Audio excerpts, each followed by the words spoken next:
मान्यवर कांशीराम साहब कहते हैं कि मैं स्वयं जब मायावती के संरक्षक एवं गाइड के नाते उनके कार्यों का अवलोकन करता हूँ तो मुझे उनके जीवन के कई संघर्षमय घटनाएं नजर आती है।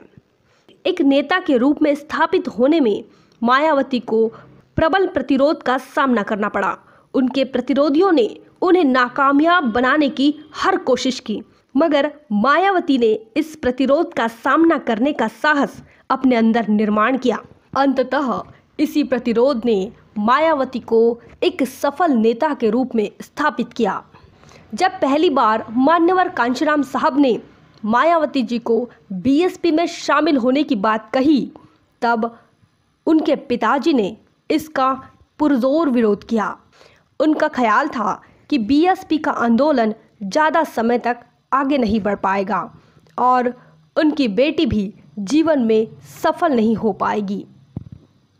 हर पिता का अरमान होता है कि उनकी बेटी जिंदगी में सफल हो पाए और यही अरमान उनका भी था। वे चाहते थे उनकी तेज तर्रार बेटी प्रतियोगिता परीक्षा पास करे और ऐशो आराम वाली सरकारी नौकरी करे, या अगर बेटी राजनीति में जाना चाहती है तो कोई स्थापित पार्टी से संबंध बनाए जहां उसे आगे बढ़ने का मौका मिले। मायावती जी के पिता के यह विचार जानकर मान्यवर कांशीराम साहब उनसे मिलने गए और उनसे उन्होंने कहा कि कांशीराम सिद्धांतों को लेकर आंदोलन कर रहा है और आपकी बेटी ने भी सिद्धांतों के लिए ही लड़ना चाहिए। सत्ता हासिल करना तो बहुत बात की बात है। कांशीराम साहब की बात से मायावती के पिता तो सहमत नहीं हुए, लेकिन वे स्वयं सहमत हो गई और उन्होंने अपने जिंदगी का जीवन ध्येय बहुजन समाज पार्टी के आंदोलन को माना।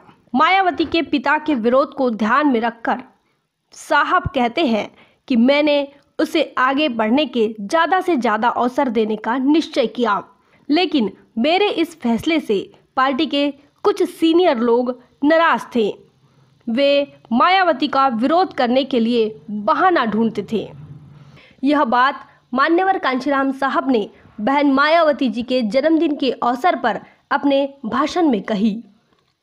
वे आगे कहते हैं, वर्ष 1982 और 1983 में DS4 के अंतर्गत व्यापक आंदोलन किए गए। इस समय मायावती को अपनी नेतृत्व प्रतिभा बताने के अनेक अवसर प्राप्त हुए। 14 अप्रैल 1984 को बहुजन समाज पार्टी की स्थापना हुई। इसके बाद कई राजनीतिक अवसर सामने आने लगे। मायावती पूरी शक्ति से आगे बढ़ रही थी। मायावती ने कैराना लोकसभा सीट से 1984 का चुनाव लड़ा और बीएसपी के जितने भी उम्मीदवार खड़े हुए थे उन सब से ज़्यादा वोट हासिल किए। इस वजह से बीएसपी के सीनियर लोगों में थोड़ी जलन पैदा हुई।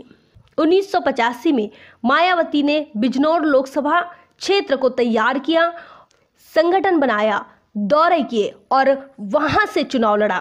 इस चुनाव में 65,000 वोट हासिल कर मायावती ने पूरी देश की नजरें अपने ओर खींच ली। उन सीनियर नेताओं को मायावती की तरक्की बर्दाश्त नहीं हुई और वे मान्यवर कांशीराम साहब पर दबाव डालने लगे कि मायावती के अवसरों को रोका जाए।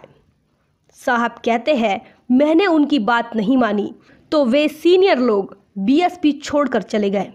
जो लोग चले गए उनका आज नामो निशान मिट गया है कि भारत के सबसे बड़े राज्य उत्तर प्रदेश की मुख्यमंत्री बनी, जिससे उनके पिता बहुत प्रसन्न रहे। बहुजन विचारधारा को घर घर तक पहुंचाने के लिए हमारे YouTube चैनल को सब्सक्राइब करें, लाइक करें, कमेंट करें, शेयर करें और बेल आइकन की घंटी दबाना ना भूलें।